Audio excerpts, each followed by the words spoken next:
رمى واسدي مغمغ واسدي نير. السلام عليكم ورحمة الله وبركاته. أكم دعوتو تخيني نجا فيا جرتو الحمد لله. وردفتو تخيني كم نجا فيا جرتو. قالت ربي ديوت أنا خلا فول في بيرياتين جافيو مبرباد النجا بدنا جيتين تري. الرجال ديبساي سني كبدين جرا. تكفرت وأخذ أنت عفاني أول جرتنا همي جينا توك.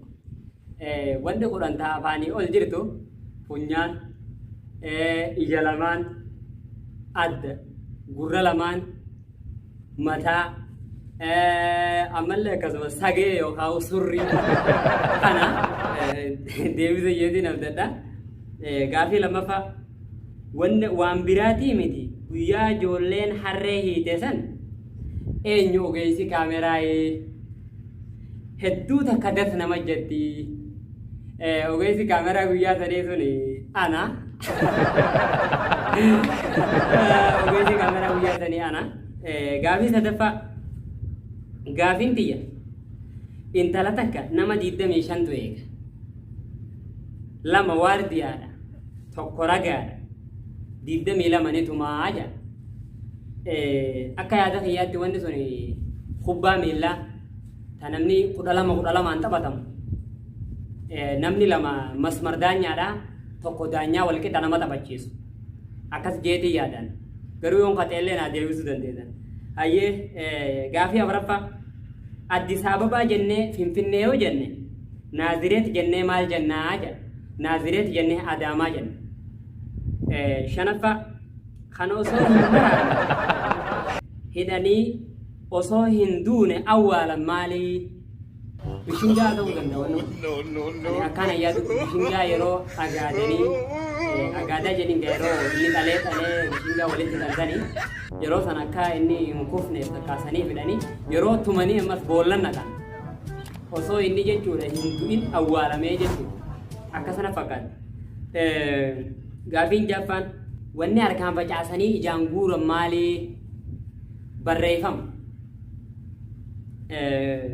Torbaffaa Oromoo waasadii maqmaq waasadii niir kana jetti gaafe namas nama osoo nyaatuu beelamu nama osoo gammaduu boo nama osoo uffatuu dhaammatu naa himii jemmas namni osoo nyaatuu beelamu nama jaartiin irraa duutee ilmoo jaartii duraa san irraa qabu kayoo inni ilmaan sun eessa kutan maammaffaan eessa kutan yoo inni kaja'u taate maal jettee narra quba qabda anaatti quba qabaa ilmaan jettee jaartiin lotti kana osoo nyaatuuti keessaan beelamu namni sun. Lammaffaa nama osoo gammaduu boo nama jaartii obboleessaa dhaale akkamiin yoo kajattu taate namni jaartii obboleessaa dhaale yeroo tarii inni haala hamaa qabaachuun mala inni sun jechuu inni amma dhaale kun abalu bar nama akkanaati gidee siin jettu sun kasaaniiti namtichi sun kaduye sun obboleessa isaati kar tokkoon ni boo'a kar tokkoon ni gammada. Maaliif jennaan karaa gammaduun saniin obboleessataa gaarummaan faarsuu karaa kaaniinoo maali beekta karaa isa hammeenyaan isa dubbatu la waa lamaattu isarra wal qabee tanaaf gaddaa gammada jechuudha. Gaddeetis nis gammadaa. Nama osoo uffatuu dhaammatu sadaffaan akkana jetti gaafii sadii gaafate namni sun namni osoo uffatuu dhaammatu nama biyya namaa jiru nama lammii isaa keessa hin jirre uffata fedhellee uffatu namni ittiin boonu hin jiru. Maaliif jennaan nuti waliif kafana namni saba tokkoo biyyiti ta'e siif kafana jechuudha. Kanaaf hoggaa biyya ta'e hin jirre hoggaa lammii ta'e keessa hin jirre hedduu yoo uffattellee sitti hin tolu jechuudha. Hatta amma anuu biyya namaa gidee hin jiru khalaas biyya amma jiru tanatti khalaas waan na gammachiisu qaba osoo uffata biiliyoonaallee kaniin dandee uffadhu ta'e nan gammachiisu. Kanaaf nuti waliif kafana jechuudha. Gaafii torbaffaa hayyee ergasii takkan jedha jee abalu miilla dheerata jechuun maal jechuudha jee abalu miilla dheerata jechuun nama akkaan biyya namaa kana keessas ta'us biyya fi keessa ta'ullee akkaan deemee beeku jechuudha kana yaadu nama deddeemee miillaan maali mata arrirra miila arri wayyaa akkuma Oromoon jette sana miila arrirra wayya miila arri jaama jechuun namni miila dheeratu sun deebisaan si akkana jeetiin amana.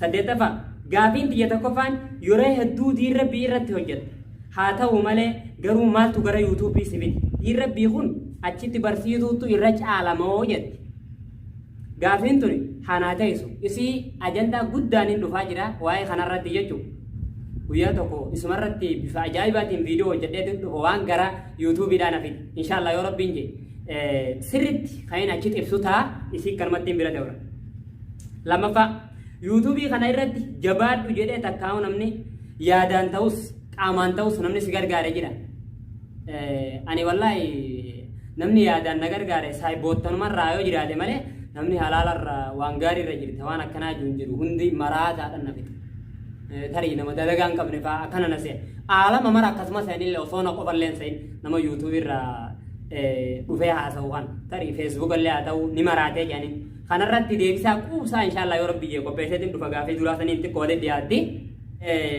gaafii sadaffaa namni sunnaa rasuula rabbii hordofu hundi maaliif akkasitti babbareedaa jedha dhugaa ka'e wallaahi maaliif jennaan ergamaa rabbi alayhi salaatu wassalaam akkana jedhe namni tokko akkana anjeetti akkana itti himetti dhaamsa kiyya san yoo fuudhee galmaan ga'e rabbiin fuullataa bareechu jedhe ergamaa rabbi alayhi salaatu wassalaam isaan du'aayii godheef namni amantii islaamaa qabu guutuun numa bareeda ammas maali haqarra jira haqarra waan jiruuf wanni diin rabbii caale hin jirtu santu nama bareecha mee nama duniyaa reebuu fi nama waa'ee diinaa sa'ulaan fuullumarratti uddabeetu sandaran nama salaatu fi naman salaanne laan garaagarummaa wanni uume amantii qabaachuudhaan jedha yoo amantii hin qabaanne biyya rakkitaan siin jaabo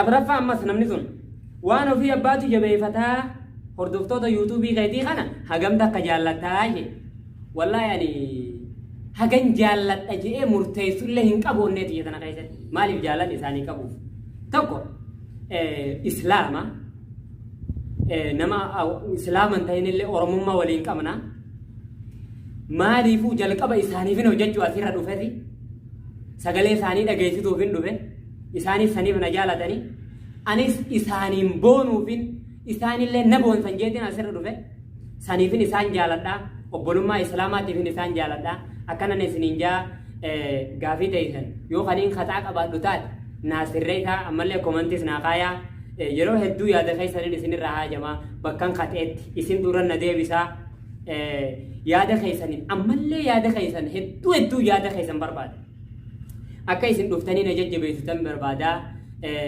tanan isiniin jaa dhaamsi kiyya kanumaa wassalaamu alaykum wa rahmatullaahi wa barakaatuhu